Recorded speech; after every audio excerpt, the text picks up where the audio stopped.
नमस्कार, मैं हूं रविंद्र जैन और आप देख रहे हैं मुंबई मास टाइम्स। आइए देखते हैं आज की मुख्य खबर। सर काय सांगाल, आपण आज न्यायालयात सुनावणी झाली, त्या मुलाचा जामीन पोलिसांची जी भूमिका होती त्यांना व्हिंडिकेट झालेली आहे, आम्हाला यश मिळालेली आहे। रिटन ऑर्डर, डिटेल ऑर्डर प्राप्त झालेली नाही, ते पूर्ण ऑर्डर वाचल्यानंतर आपल्याला डिटेल टिप्पणी त्याबद्दल करण्यात असं म्हणण्यात आलेलं आहे न्यायालयाकडून की त्या मुलाबद्दल अपघात केल्यामुळे कल्याणनगर इनोसेंट लाईफ्स लॉस्ट झालेली आहे। क्रिमिनल जस्टिस सिस्टमचे इंटरेस्ट मध्ये त्यांना बाहेर राहणे उचित नाही आहे आणि त्यांना ऑब्झर्वेशन होमला पाठवण्यात यावी, हीच आमची भूमिका प्रथम दिवशी होती। अपील जे रिव्हिजन आम्ही केले होते त्यामध्ये आमची हीच भूमिका होती आणि पोलिसांना यश मिळालेली आहे। याच्यामध्ये काही संभ्रम आहे का? कारण अजून संभ्रम म्हणजे क्लिअर आहे। 304 एक रॅश अँड नेग्लिजंट ऍक्ट आहे, ज्या केसमध्ये 3 वर्षाची शिक्षा आहे।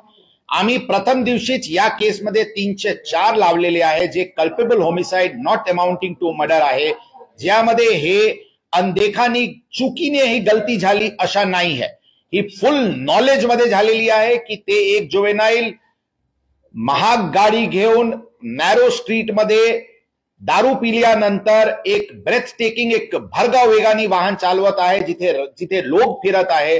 या ऍक्टनी गुन्हा होतील, लोक मरतील याची फुल नॉलेज मध्ये आरोपी करून ही कंडक्ट झालेली आहे। म्हणून 304 ज्यामध्ये 10 वर्षाची शिक्षा आहे, हीच कलम आम्ही प्रथम दिवशी संडेला लावली होती आणि ही एक नॉर्मल फेटल ऍक्सिडेंट 304 ची बेलेबल ऑफेन्स आम्ही लावलेली नव्हती।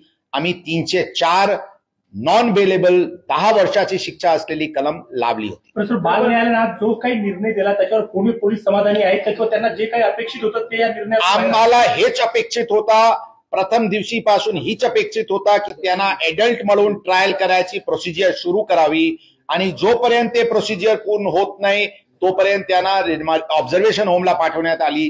दोन्ही गोष्टीवर आज आम्हाला यश मिळालेले आहे।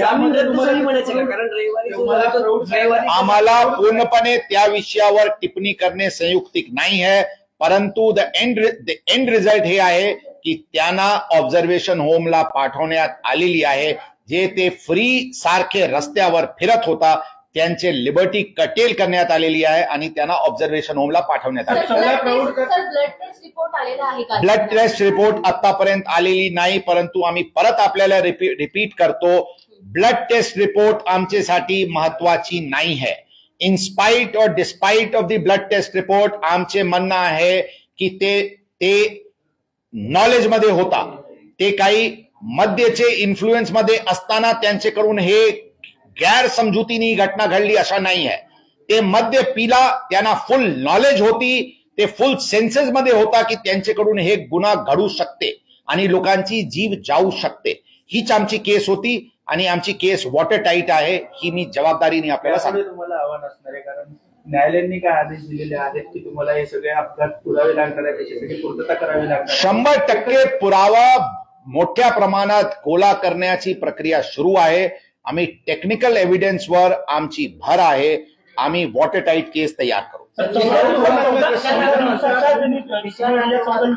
आपण त्या आरोपी अज्ञान आरोपी जो आहे, नाबालिग आरोपी है, उसके पास इंटरोगेशन करने वाले जरूर करेंगे। सर, अजून एक प्रश्न, विशाल अग्रवालला देखील 3 दिवसांची पोलीस कोठडी सुनावली, तर आपल्याला काय अपेक्षित आहे त्याच्याकडे? बरोबर आहे, त्यांच्याकडून आम्ही एव्हिडन्स कलेक्ट करत आहे, काय घटनाक्रम झाला त्या दिवशी, कसे काय त्यांनी एक बिना नंबर प्लेटची गाडी, महाग गाडी, एक जुवेनाईलला पैसे दिले, पैसे पुरवले, त्यांना पब पार्टी करणे जाऊन दिले, पण त्यांनी जुवेनाईलचे योग्य केअर ठेवला नाही, म्हणून त्यांच्या विरुद्ध एव्हिडन्स गोळा करण्याची प्रकार सुरू आहे।